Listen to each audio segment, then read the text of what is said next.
Class 5 English lesson 5 my school days গল্পের activity 3 এর answer. এখানে বলেছে let's match the words in column A with their meaning in column B. অর্থাৎ এদিকে দেখো কলাম এ দেওয়া আছে, কলাম বি দেওয়া আছে। কলাম এতে যে ওয়ার্ডগুলো দেওয়া আছে সেই ওয়ার্ডগুলোর সঙ্গে একই অর্থের শব্দ বা শব্দগুচ্ছ দেওয়া আছে কলাম বিতে। তো যার সঙ্গে যেটা ম্যাচ করবে দাগ মেলাতে হবে। দেখো দেওয়া আছে, প্রথমে কি দেওয়া আছে, সামস। সাম মানে হচ্ছে অঙ্ক। তো এখানে কোনটা মানে অঙ্ক? দেখো এই যে ম্যাথমেটিক্যাল প্রবলেমস দেওয়া আছে, ম্যাথমেটিক্যাল প্রবলেমস মানে হচ্ছে যে অঙ্ক। তাহলে সামসের সঙ্গে কি হয়ে যাবে, ম্যাথমেটিক্যাল প্রবলেমস, এইটা এইটা ম্যাচ করতে হবে।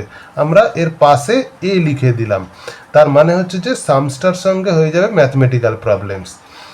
নডেড, নডেড মানে কি, মাথা নাড়ানো। তো নডেডটা এখানে কি হয়ে যাবে, দেখো moving the head up and down to say yes. Moving মানে হচ্ছে নাড়ানো, দ্য হেড মানে মাথা, আপ অ্যান্ড ডাউন মানে উপরে আর নিচে, টু সে ইয়েস হ্যাঁ বলার জন্য।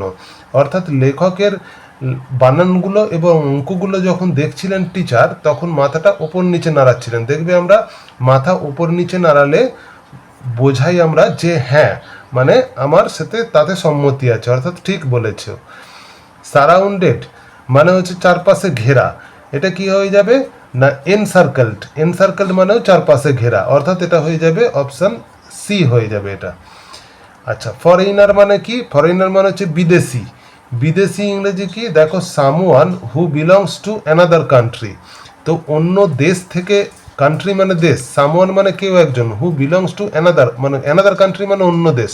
তাহলে অন্য দেশ থেকে যারা আসে তাদেরকে আমরা কি বলি, ফরেনার বলি, বিদেশি বলি। তাহলে অপশান ডি হয়ে যাবে এটা। আচ্ছা, সিনেমা, সিনেমা মানে সবাই আমরা জানি, সিনেমাকে আর এক কথায় আমরা বলি মুভি। এইভাবে তোমরা আনসারগুলো করবে। নেক্সট ভিডিওতে অ্যাক্টিভিটি 4টা বানিয়ে দেবো।